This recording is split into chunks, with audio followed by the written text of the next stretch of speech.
গ্রামের শিক্ষিত ও নিম্নবিত্ত সংসারের ছেলে শরীফ পড়াশোনা শেষ করে চাকরি প্রস্তুতির পাশাপাশি সংসার চালানোর জন্য ঘর ভাড়া নিয়ে ব্যাজ আকারে কলেজ শিক্ষার্থীদের পড়ায়। শফিক পড়াশোনা ও শিক্ষকতার প্রতি খুবই সিরিয়াস।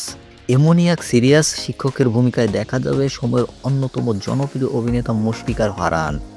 অন্যদিকে একই ইউনিয়নের প্রভাবশালী চেয়ারম্যানের আদরের কন্যা কিয়া আক্তার পড়াশোনার চেয়ে উদাসীন থাকতেই বেশি পছন্দ। সেই কিয়াও মাস্টার শফিকের কাছে পড়তে আসে। তৈরি হয় শফিক ও কিয়ার মধ্যে নানান জটিলতা। এমনই এক উদাসীন চরিত্রের অভিনয় করেছেন তরুণ প্রজন্মের অন্যতম মুখ ফারিন খান। সিরিয়াস শিক্ষক আর উদাসীন ছাত্রের এমন ভিন্ন গল্প নিয়ে লাভ ইউ টিচার নামে ঈদের নাটক বা লাভ ইউ টিচার প্রসঙ্গে নির্মাতার ভাষ্য এমন, শিক্ষক ছাত্রীর মধ্যকার প্রেমের ঘটনা নতুন নয়, তবে আমাদের গল্পটি পুরনো গল্পের ইউনিক ভার্সন। প্রেম, বিরহ, ফান, গল্পটি সবই থাকবে।